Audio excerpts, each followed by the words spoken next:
तो फिल्म की शुरुआत में हम मेन कैरेक्टर ब्रैड को देखते हैं, जो एक पायलट था। वो एयरपोर्ट पर आगे बढ़ रहा था, साथ ही अपनी बेटी से वीडियो कॉल पर बात भी कर रहा था। वो उसे कहता है कि मैं काम खत्म करके जल्दी तुमसे मिलने आऊंगा, जो सुन वो खुश हो जाती है। इसके बाद ब्रैड पायलट वाले केबिन में आकर अपने साथी पायलट से मिलता है और दोनों अपने अपने बारे में बातें करने लगते हैं। फिर फौरन बाद ब्रैड को बाहर बुलाया जाता है। एक ऑफिसर उसे बताता है कि इमरजेंसी की वजह से तुम्हें एक कातिल को अपने साथ ले जाना पड़ेगा, जो बहुत ही ताकतवर है, जिसका नाम टोनी है। ये जिम्मेदारी हम तुम्हें इसलिए दे रही है क्योंकि तुम काफी समझदार हो, जिस पर वो मान जाता है और अपने प्लेन के बाकी स्टाफ से आकर मिलता है। और ये लोग मुसाफिरों के बारे में बात करने लगते हैं कि सब आ गए हैं कि नहीं। और जैसे फिर सारे मुसाफिर आकर प्लेन में बैठ जाते हैं तो ये लोग फौरन अपनी उड़ान भरते हैं। ब्रैड अपने साथी पायलट को बताता है कि मैं अपनी बेटी से बहुत प्यार करता हूँ और बहुत जल्द उससे मिलने वाला हूँ। हमारा एक दूसरे के अलावा और कोई नहीं है। और फिर ये लोग रात तक प्लेन में सफर करते रहते हैं, लेकिन तभी अचानक मौसम बिगड़ने लगता है, जिस वजह से ब्रैड परेशान नजर आता है क्योंकि उसे कुछ ठीक नहीं लग रहा था। वो सभी मुसाफिरों को सीट बेल्ट बांधने के लिए कहता है। रेडियो के जरिए वो अपने सेंटर से बात करने की कोशिश भी करता है, पर उसकी बात नहीं हो पाती क्योंकि आहिस्ता आहिस्ता यहाँ के सारे रेडियोस काम करना बंद कर देते हैं। अब तभी अचानक बिजली का तेज झटका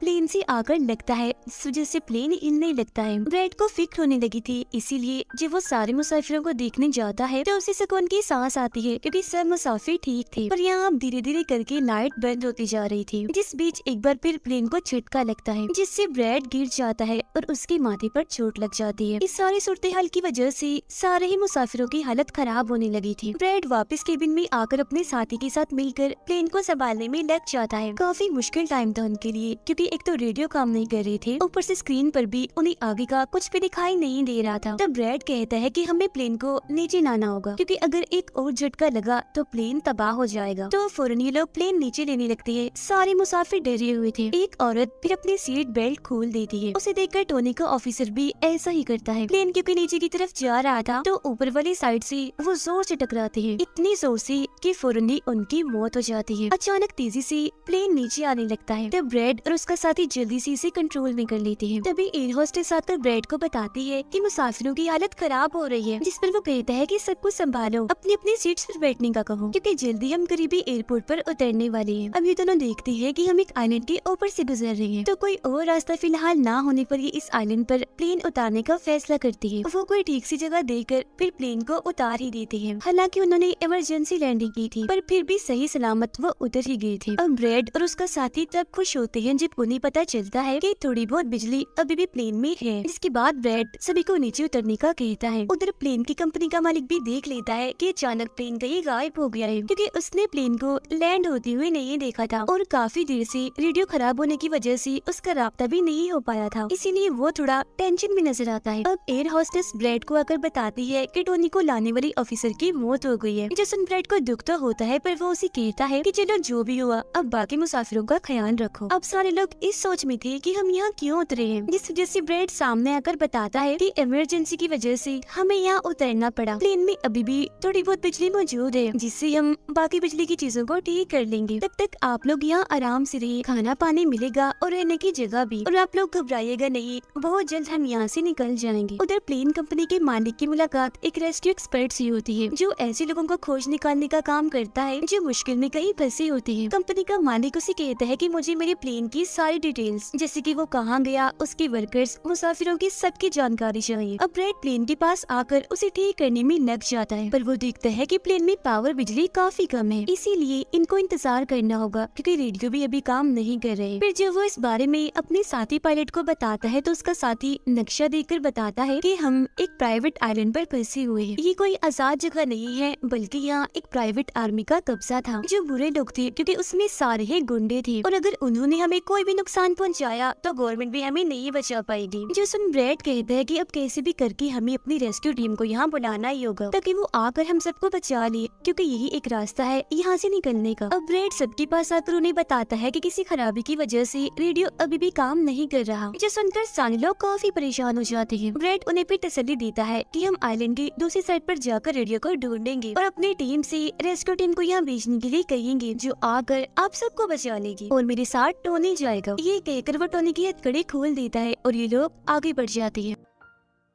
अब हम प्राइवेट आर्मी यानी जो बुरे लोग थे उनके हेड को देखते हैं, जिसके पास एक आदमी आकर बताता है कि यहाँ आइलैंड पर एक प्लेन आकर रुका है इमरजेंसी की वजह से, और उसके अंदर बहुत सारे लोग हैं जो अलग अलग मुल्कों से। जो सुनकर प्राइवेट आर्मी का हेड उसे पैसे देता है इस जानकारी की और फौरन अपनी टीम को तैयार होने का कहता है, क्योंकि शायद ये लोग उन्हें लौटने के इरादे से जाने वाले थे। आइलैंड के जंगल में ब्रैड और टोनी आगे बढ़ रहे होते हैं। टोनी ब्रैड से पूछता है कि तुमने मुझे आजाद क्यों किया और अब कहाँ लेकर जा रहे हो? तो ब्रैड उसे कहता है क्योंकि मैं तुम्हारी वजह से सबको खतरे में नहीं डाल सकता, और यह एक खतरनाक प्राइवेट आर्मी है जिसका मेरे साथ मिलकर तुम्हें सामना करना है। वो फिर और भी बहुत सारे सवाल ब्रैड से करता है और फिर अचानक ही चुप हो जाता है। तो जब ब्रैड पीछे मुड़कर देखता है तो टोनी वहाँ नहीं था, वो गायब हो गया था। उधर रेस्क्यू एक्सपर्ट प्लेन की जानकारी निकालने में लग जाता है। एक वीडियो में वो ब्रैड को देखता है जो झगड़ते हुए मुसाफिर से लड़कर उसे काफी मारता है। अब उसकी लड़ने की मारते देखकर रेस्क्यू एक्सपर्ट काफी खुश हो गया था, जिसके बाद वो एक प्राइवेट कंपनी के लीडर से बात करता है। कहता है कि आप लोग तैयार रहिए, कभी भी आपकी जरूरत हमें पड़ सकती है, जिस पर वो हाँ बोलता है। जंगल में आगे बढ़ते हुए ब्रैड एक खाली पड़ी फैक्ट्री में जाता है, जहाँ वो एक बंद रेडियो मशीन को ढूंढ ही लेता है और फिर उसे ठीक करके फोन लगाता है। हेल्पलाइन पर उसकी बात होती है, जिन्हें वो अपने प्लेन और इस आइलैंड के बारे में बताता है, लेकिन लाइन में कोई गड़बड़ी होने की वजह से सामने वाला इंसान उसकी बात सुन ही नहीं पाता। तब उसे एक आइडिया आता है, वो ये सारी चीजें अपने बेटे को लिखवा कर उसे अपने ऑफिस में बताने का कहता है। अब तभी एक आदमी आकर ब्रैड पर हमला कर देता है, तो वो उसे पकड़कर काफी मारता है और बेहोश कर देता है। तभी ब्रैड को महसूस होता है जैसे इस कमरे में कोई आ रहा है, इसीलिए जल्दी से वो छुप जाता है। पर वहाँ और कोई नहीं बल्कि टोनी था, जिसने बहुत सारे गुंडों को मारकर उनके हथियार ले लिए थे, और वो ब्रैड को आवाज लगाने लगता है। फिर जब ब्रैड सामने आता है तो कुछ हथियार वो उसे भी दे देता है। इसके बाद ये दोनों नीचे की तरफ आने लगते हैं। तब यहाँ उन्हें एक कैमरा मिलता है जिसमें चल रही वीडियो से उन्हें पता चलता है कि वो खतरनाक प्राइवेट आर्मी यहाँ आने वाले लोगों को अगवा कर लेती है और फिर उन लोगों की फैमिली से अच्छी खासी रकम लेती है उन्हें छोड़ने के बदले। जो देख वो समझ जाते हैं कि हमारे मुसाफिर भी खतरे में हैं। अब ये दोनों बाहर खड़ी गाड़ी में आकर बैठ जाते हैं और अपने मुसाफिरों की तरफ जाने लगते हैं। उधर जब सारी मुसाफिर बैठे हुए थे तो तभी उन्हें किसी गाड़ी की आवाज आती है। वो ये सोचकर काफी खुश हो जाते हैं कि जरूर ये ब्रैड है, पर ब्रैड नहीं, वहाँ तो वो खतरनाक प्राइवेट आर्मी थी। वो गोलियां चलाकर इन लोगों की तरफ बढ़ रहे थे। इन गोलियों की आवाज ब्रैड और टोनी ने भी सुन ली थी। प्राइवेट आर्मी का हेड पायलट से सभी मुसाफिरों की लिस्ट मांगता है। तब जल्दी से एयर होस्टेस उसे लिस्ट लाकर दे देती है। फिर वो हेड पूछता है कि तुम्हारा सीनियर पायलट ब्रैड कहाँ पर है, जिस पर वो बताता है कि किसी काम से वो जंगल में गया था पर अभी तक वापस नहीं आया। इसी दौरान एक औरत वहाँ से भागने की कोशिश करती है, पर वो लोग गोली चलाकर उसे मार देते हैं। ये आवाज सुनकर ब्रैड उनकी मदद करने के लिए भागता है, पर टोनी उसे रोक लेता है। गुंडे सारे मुसाफिरों को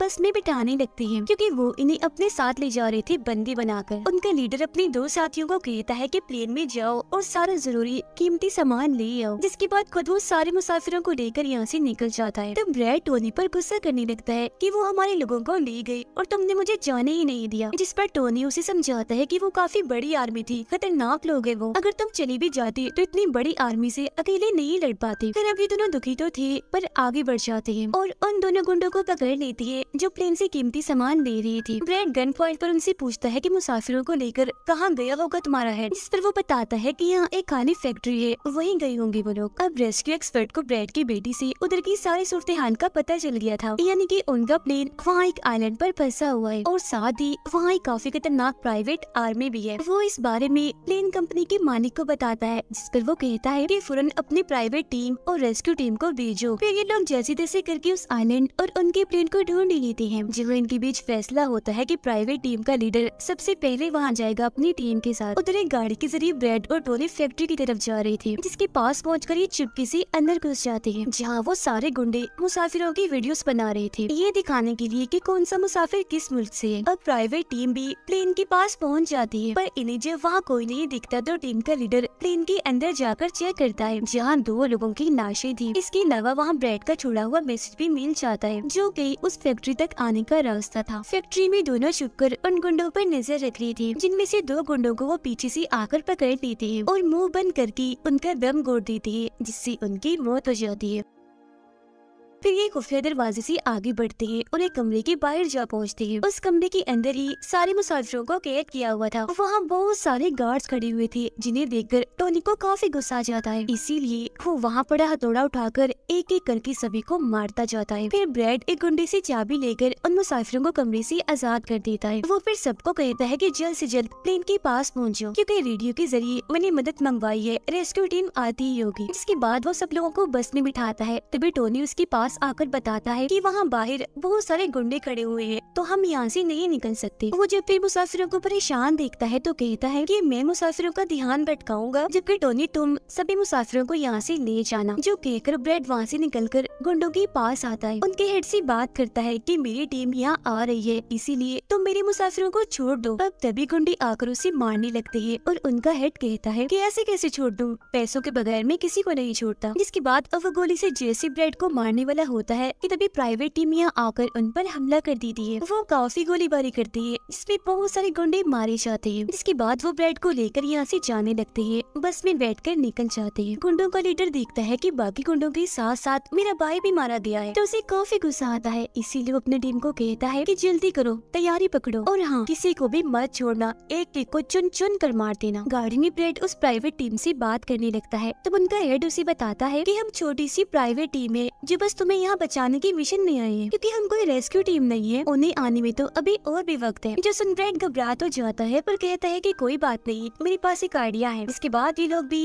प्लेन के पास आ जाते हैं, जहाँ सारे मुसाफिरों को टोनी पहले ही ला चुका होता है। ब्रैड फिर अपने लोगों को कहता है कि एक प्राइवेट टीम हमारी मदद करने यहाँ आ गई है और अब उनकी मदद से हम प्लेन को चला लेंगे और फौरन यहाँ से निकल जाएंगे। तो आप सब लोग जल्दी से प्लेन में बैठ जाएं, क्योंकि हम रेस्क्यू टीम का इंतजार नहीं कर सकते, उन्हें आने में वक्त है और अगर हम यहाँ रुके तो उस खतरनाक आर्मी के हाथों मारे जाएंगे। जो सुनकर सारे लोग प्लेन में बैठ जाते हैं, जबकि ब्रैड प्राइवेट टीम के लीडर के साथ मिलकर प्लेन को ठीक करने में लग जाता है। जहाँ तभी वो गुंडे आकर इन पर हमला कर देती है, जिनको देखकर प्राइवेट टीम उन्हें रोकने में लग जाती है और यहाँ दोनों तरफ से ही काफी गोलीबारी होती है। पर इस टीम के पास काफी अच्छी गन्स थी, तो वो बहुत सारे गुंडों को मार गिराती है। ब्रैड टीम के लीडर को बताता है कि मैं अगले 5 मिनट में प्लेन को स्टार्ट कर दूंगा, मतलब कि चला दूंगा, जिसके बाद हम सब लोग उड़ान भरेंगे। फिर वो टोनी का शुक्रिया भी अदा करता है कि तुमने मेरा इतना साथ दिया। फिर ब्रैड गोलियों के बीच से ही होता हुआ अंदर आकर बैठ जाता है और अपने साथी पायलट के साथ मिलकर प्लेन चलाने लगता है। टोनी की गोलियां खत्म हो गई थी और जब वो प्राइवेट टीम का बैग चेक करता है तो उसे वहाँ पैसों से भरा हुआ एक बैग मिलता है। पर फिलहाल पैसों को ऐसे ही छोड़कर दूसरे बैग से गन लेकर दोबारा गुंडों से लड़ने लगता है, जहाँ तब तक ब्रैड भी पूरे प्लेन को घुमा भी चुका होता है। फिर वो प्राइवेट टीम भी प्लेन में चढ़ने लगती है। ब्रैड को प्लेन कंपनी का मालिक बताता है कि मैं तुम्हें कोई महफूज जगह बता दूंगा जहाँ तुम जा सकते हो। सभी लोग तो प्लेन में चढ़ जाते हैं, पर टोनी नहीं चढ़ता। वो पैसों से भरा बैग लेकर वहाँ से भागने लगता है। तब उसे जाता हुआ देखकर प्राइवेट आर्मी उनके प्लेन पर हमला कर देती है। उनका हेड प्लेन के सामने रॉकेट लॉन्चर लाकर उन्हें एक ही झटके में उड़ाने का सोच रहा था, लेकिन उसे टोनी देख चुका था। वो उसे गोली मारकर गिरा देता है, ऐसा करने से रोक लेता है। ये देखकर ब्रैड को बहुत खुशी होती है, जिसके बाद वो अपनी पूरी ताकत लगाकर प्लेन उड़ाने में कामयाब हो ही जाता है। इस वजह से टोनी भी खुश था और वो भी फिर वहाँ से चला जाता है। ब्रैड प्लेन को आइलैंड से दूर ले जाता है, जबकि प्लेन का मालिक उसे एयरपोर्ट का बताता है जहाँ ये लोग जा सकते थे, जो काफी करीब था। तब ब्रैड उस तरफ प्लेन ले जाने लगता है, पर एक बार फिर प्लेन तबाह होने लगता है। इसलिए ब्रैड दोबारा से